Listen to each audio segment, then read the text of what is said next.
Second part of lesson 6.5 is all about the discriminant. Now, the discriminant is a word on your vocab list, so you might want to check that out. The discriminant of a quadratic equation is b squared minus 4ac. And it's useful for determining how many and what types of roots or solutions there are. And the funny thing is the discriminant is actually part of the quadratic formula. It's found right underneath that root. Whenever we take our quadratic formula or use that to solve, we're actually finding the discriminant as part of what we're doing. Now, I said that it's going to be useful for determining how many and what kinds of roots there are. So let's kind of examine that. Let's say our negative b value, let's just pretend that it's 4 plus whatever our discriminant is, all divided by, let's say 2a gives us something like 7. So those ones are just made up. So remember, our discriminant is going to be the square root of something. Let's say our discriminant equals 0. We want to see what happens then. If the discriminant is 0, we have the square root of 0, so 4 plus or minus the square root of 0. And we're either going to have 4/7, or if we do, so that's, say we did 4 plus 0 over 7, it's 4 over 7, or 4 minus 0 over 7. So 4/7 or 4/7. So in these cases, looks like we have the same exact solution. So we would say that when the discriminant is 0, there is one real, or we can even go further to say one real rational solution. So that's going to be important to remember. Now let's say that's our discriminant. So again, the number underneath our radical there. Let's say it was negative. We did one where it was negative 16. So in which case that's going to give us x is then equal to 4 plus or minus, we said it comes out to 4i over 7. So in this case, because we have plus or minus, looks like when the discriminant is negative, so this is a negative value, then we either have 4 plus 4i over 7 or 4 minus 4i over 7. So we'd have two complex solutions.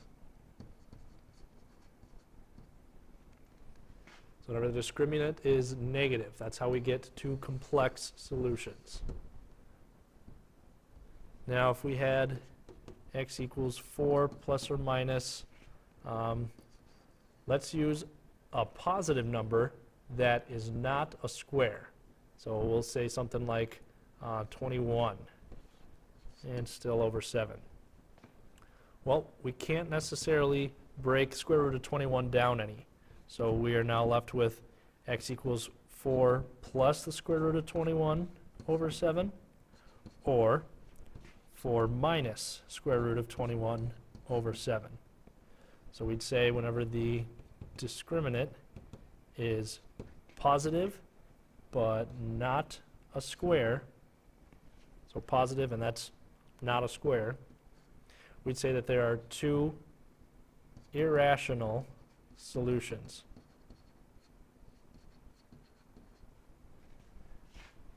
And if we want to look and see what happens when, let's say that was a square, so we'll use 9. Square root of 9 is 3, so x equals 4 plus or minus 3 over 7, in which case we would say x equals 4 plus 3 is 7 over 7, or 4 minus 3 would be 1 over 7. So looks like when the discriminant is positive and it is a square, that's going to be our way of denoting that it is a square, that there are going to be two rational solutions. Neither of these have square roots. It's just 7 over 7, which is the same as saying 1, or 1/7. So two rational solutions. Now, if you skip ahead to the end, here is a table which also shows you the same thing. Again, it kind of notes whenever our discriminant, our negative b minus 4ac, is greater than 0, so that's when it's positive, and it is a perfect square, 2 real rational roots.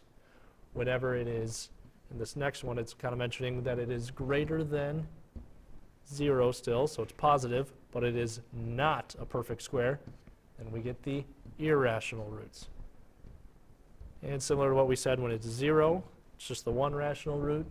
And when it's less than 0, or when it's negative, that's how you get 2 complex solutions. So those are going to be good to keep in mind while we're looking at some of these ones. Oh, so this is where we were. So if we're looking at some examples of how this is going to help us. So when you're asked to find the value of the discriminant for each quadratic, and then use that to determine the number of types of roots. So remember, discriminant is negative, or not negative b squared minus 4ac. If we look at this value here, we have b is 6, a is 1, and c is 9. So b squared is 6 squared minus 4 times the value of a, which is 1, times the value of c, which is 9.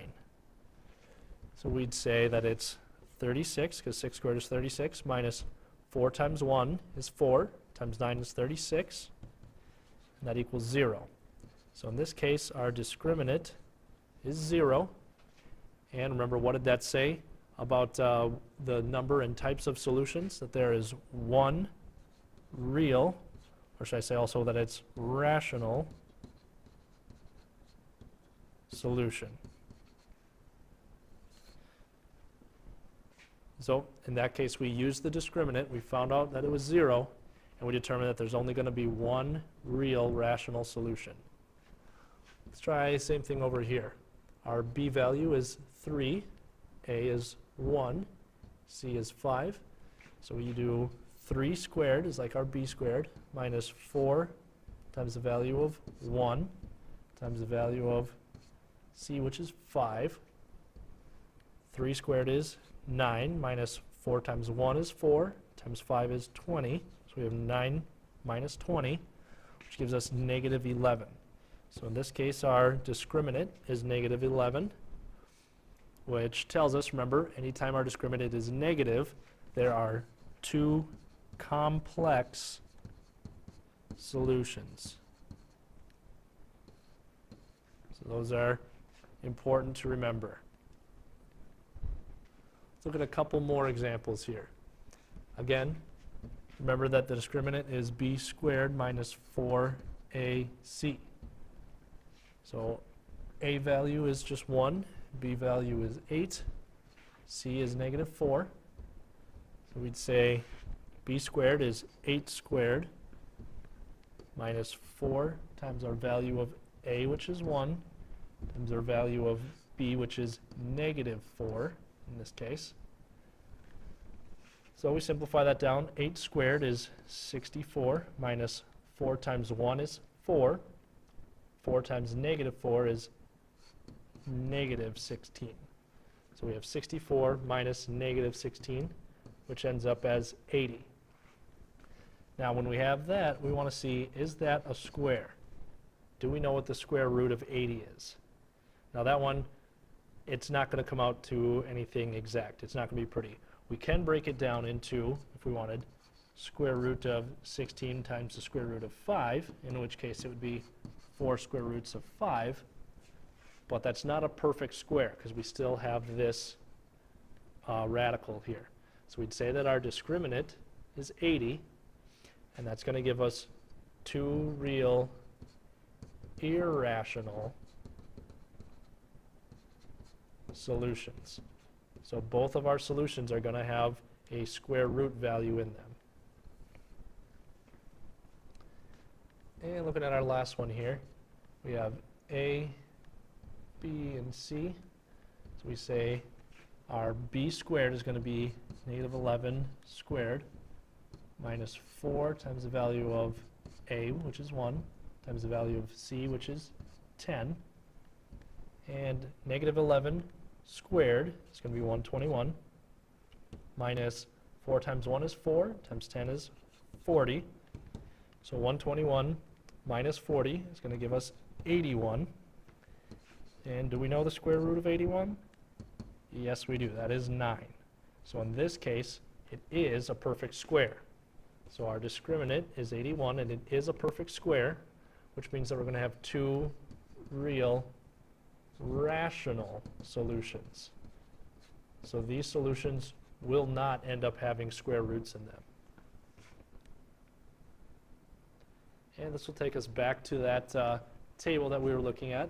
Again, remember, this is very, very helpful to tell us our rules about when the discriminant is 0, what happens, when it is less than 0, what happens, and when it's greater than 0, it'll be one of these cases, and when it's a perfect square, it'll be the case of two real rational roots.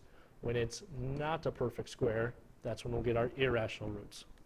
As well on this table, we can look at our other solving methods. We can solve by graphing, which will be used sometimes because it won't always give us exact solutions. Also, when we are graphing and our parabola is above here, remember, these are the cases where we are going to have those complex roots. So from the looks of it, looking at this graph, we won't know exactly what those complex roots are. So we can't necessarily use it in this case. But graphing is still a viable method sometimes. That's why it says we can use it sometimes here. Factoring is another good method. When we have our solution and we can just break it down into the factors and solve, making each of those factors into 0, then we can solve for our solutions that way. Again, that only works sometimes, because if we had something like 5x squared plus 71x minus 13.3 equals 0, well, that's not going to be very easy to factor. So that's not always the best one to use. Same thing with our square root property. We can sometimes use it if it's already given to us in a square root form, in the x plus n squared equals m form.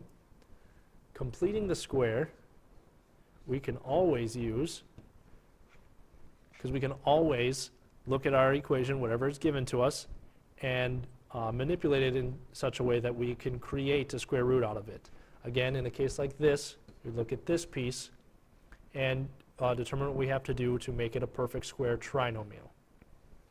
And the last one that we learned today, I'm going to star that one, we can use our quadratic formula. That will always work. It might be a little bit longer than some of the other ones at times, and use a lot more calculator work sometimes, but this one will always work no matter what, because you just have to punch things in. So in that case, we have now learned everything there is to know about the quadratic formula and the discriminant. So again, stay golden, Byron High.